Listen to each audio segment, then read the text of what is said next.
The writing process is a very exciting process, provided you have a passion for a topic.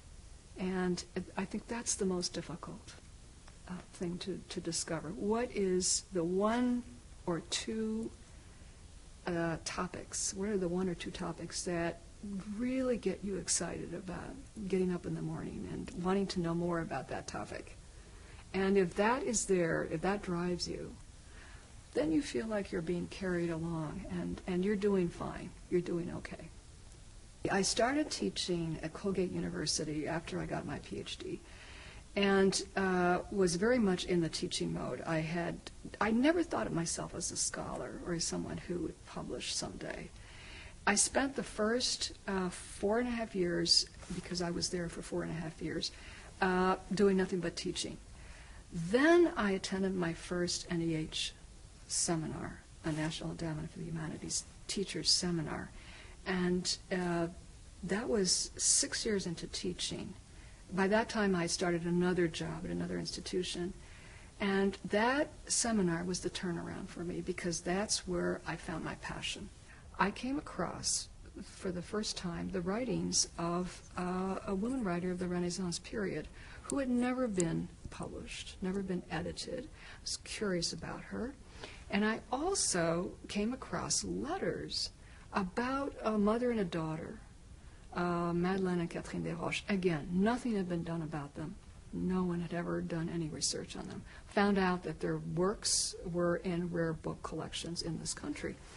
And because I had to do a paper for the seminar, I started working on not only the woman writer, the novelist, whom I'd never heard about, but also this mother-daughter pair whose letters I came across and thought, what a great topic. And so that's where my passion for Renaissance women's literature started, in that seminar. And I've been at it for 25 years now. I wrestle with the fact that I'm not in a graduate institution, and that the kind of work that I do, I am colleagues in graduate institutions who spend a good amount of their time focusing on their specialty and teaching their specialty. I have yet to teach a course in my area of specialization, simply because students, it's not that students could not handle the content, it's that they cannot read the language. They cannot read 16th century French. And besides, they're not terribly interested. I find that students are much more interested in more contemporary literature.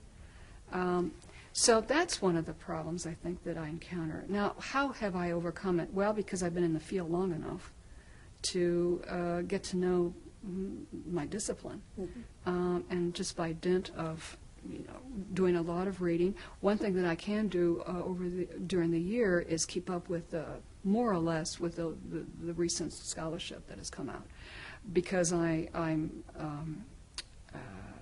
I subscribe to 4 or 5 different publications, and so I read the book reviews, or I do book reviews myself. That's one thing that I can do, and it's very important to keep up with. And then when I have time off during the summer or during the sabbatical, I'm able to pick up from where I've left. But it's still frustrating.